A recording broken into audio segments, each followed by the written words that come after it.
Hello everyone, sobra yung init guys. Akala ko mawala na yung init kanina kasi nga kumulimlim. Kaya lang, naku, nagpahinga lang pala yung araw guys. Hello everyone, welcome back to my channel, Grow with Lynn. Please don't forget to hit like, comment, and subscribe if you like it. At kapag tapos na, let's proceed to our video for today. Guys, so, ayan. Kitang-kita yung araw. Yung init, parang nag-fog. I-visit lang natin yung area ko ng vertical garden. Puntahan ko lang kasi hindi ko masyadong didiligan talaga. Sa ibang location sa Pilipinas, guys, sobrang daming damage na yung kanilang mga plants. Itong namang sa akin, mukhang okay lang naman sila. Kasi, hinahabol ko nga yung araw dito, di ba? Kaya, hindi ko masyadong problema yung init ng araw. So, ito yung isa, yung vertical wall ko na maliit. Hahanap lang ako ng papatungan ko, guys. Kasi, hindi ko abot. Ayan na, guys, kitang-kita na. Si turtle vine, pagdating nito, yellow to siya, guys. Pero ngayon, wala na yung kanyang pagka-yellow. Ayan. Hindi na siya dilaw. Hindi na siya stress. Pero andito to sa itaas guys ha. Pero kulang pa rin talaga sa kanya. Ayan si tornado. Wala na rin yung kanyang guys. Stress color. Kasi nagre-red ito siya. Pero at least hindi pa siya masyadong leggy. Kasi yung mga tornado ko dati sobrang leggy talaga guys.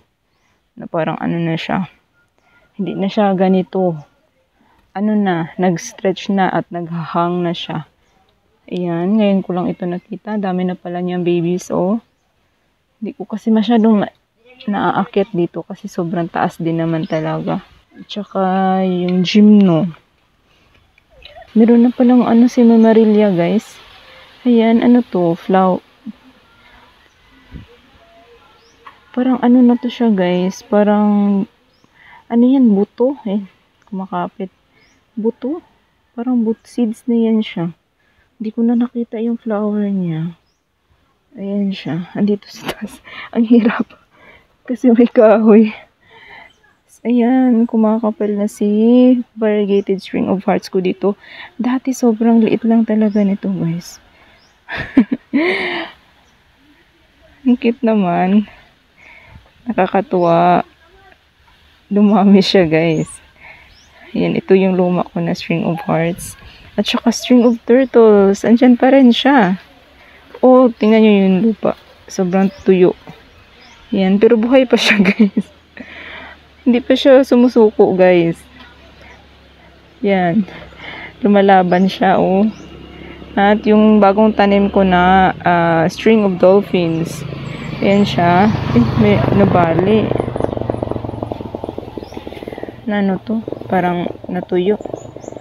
Kunin lang natin. Tapos itanim. Yan. Sana magkaugat. Yan siya. Maliliit yung lumabas na mga bago niyang dahon guys. Kasi hindi ko nga nadidiligan guys. Yun talaga yung problema. Tinanggalan ko to ng sanga kasi binigay ko sa kapatid ko. At may tumubo na baby. Ayan. So, yung dati niyang dahon ay mga malalaki at ang tataba. Tapos yung mga bagong lumabas ay ang payat. Diyos ko, anong nangyari? Hindi ko talaga maipapangako guys na madidiligan ko sila dito ng madalas. Kasi lagi talagang hindi ko to nadidiligan dito. Ayan. Sino nga ulit ito? String of pearls. Nag-drought na dito sa kanya guys. Yung mga dahon niya sobrang na yung na-shriveled. Anong tawag ito? Napisat. Wala nang tubig guys. Didiligan ko ito mamaya na lang siguro. Ayan, meron ding Haworthia dito. Tingnan nyo yung kanyang flower, guys. Matagal na yan, di ba? Kasi nag-post ako sa Facebook ko pala yun na post. Ilang months na yun. Magpo 4 months na itong flower niya, hindi pa din lumabas. Pati din ito, meron din flower, oh. Ayan. Pero hindi pa rin nakalabas. Nakaganyan pa rin siya. Si Blue Bean. Nangyari. Hindi na naalagaan. Ayan siya.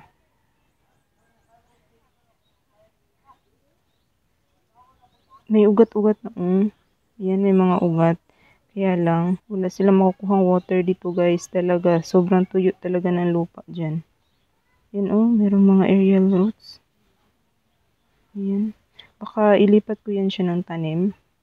At sa panibagong lupa na, yung lupa na makakapag-hold ng maraming moisture. Ayan, si Little Jewel na variegated. Pumayat, guys. Pumayat na siya, guys. Ayan, ang lalaki ng dating dahon niya. Tapos yung mga bagong labas ay ang liliit na. Ayan. Parang hindi naman na nakabaon.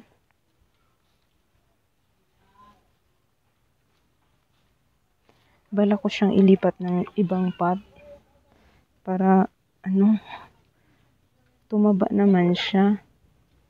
Ayan, nabuhay uli yung papawala na natin na jealousy. Ayan siya. Nabubuhay sila ulit kasi binabad ko to ng water noong nakaraan. Merong putol na green beets. Green beets. Ayan siya. Buhay. Yan yung gusto ni green beets, guys. Yung sobrang tuyo na yung lupa niya. Yan yung gusto niya. Ayaw niya yung nadidiligan lagi. Ayan, gusto niya yung patuyuan ng lupa. Kaya siya nagsusurvive dito. Ayan siya, oh. So, dito na area, yan lang sila. Lipat tayo sa kabila. Ito yung kabila, guys, na vertical wall ko. Vertical garden. Ayan siya. Kailangan ko rin umakyat. Kasi hindi ko masyado nakikita ditong tabingi na, guys. Oh. Sobrang tuyo ng lupa. Pero in fairness, yan, nagkaroon ng growth dito, sino nga to? Si Jimno. Ayan. Kahit sobrang wrinkled na siya, nagkakaroon din siya ng bagong growth. In fairness sa kanya. Pero maliit pa rin ito may marilya ko na isa. Ayan, sobrang stress sila dito. Hindi siya lumaki, guys. Kawawa naman. Kulang talaga sa water. Tingnan nyo, aloe pepe.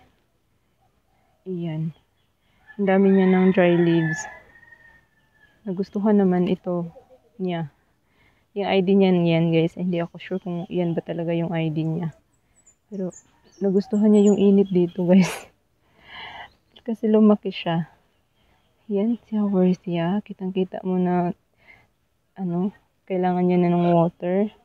Tumumba na si Haworthia na zebra. Sobrang tuyo. Guys, parang wala nang roots na kumakapit sa lupa. Ayan, nabuhay na sila. Ito. Tsaka yan. Yung naghihingalo dito na area, yung mga Haworthia, kasi hindi nila kaya yung init na sobra. Yan pa. Kailangan na rin ng dilig. Dito sa baba. Dito sa baba, yung Haworthia ay medyo okay sila kasi hindi masyadong mainit. Pero ito talaga yung first level at saka itong second. Yan dyan banda kasi na iinitan dito sa bandang 2 PM hanggang 4 na yun. Kaya sobrang tuyo na talaga niya at hindi pa ako nagdidilig, guys. Hindi ako magdilig masyado. Ayan, lumalaki na siya, oh. Sino nga yan? Si Twirl. Yung bagong tanim ko na black diamond. Yan siya. Tapos yung pinanghingi ko na ox tank na variegated, yung dwarf. Yan siya. Diyan ko nilagay sa likod. Yan. Okay naman sila. Buhay na. At ito sila. Hindi ko na naipakita sa inyo yung nung time na namumulaklak ito sila kasi sobrang busy guys. Inabot na ako ng pagkasira ng bulaklak. Hindi ko pa rin naipakita sa inyo. Si Monocerotis, si Dionysius, at saka Fabiola. Yun. Yun sila. Mukhang nagustuhan naman nila dito eh. Ayan, ang cute nila. Buhay na siya.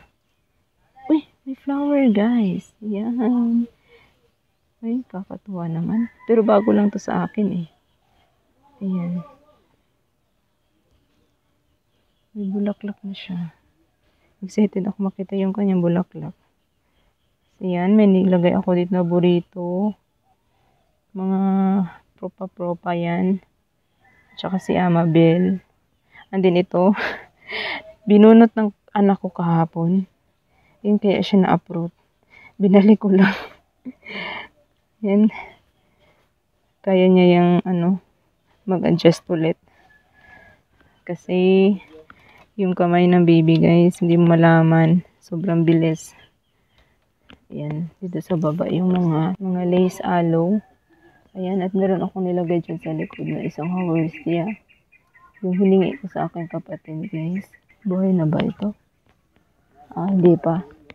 Hindi pa siya stable. At saka yung isa din na pinanghingi ko sa kanya, nandyan din.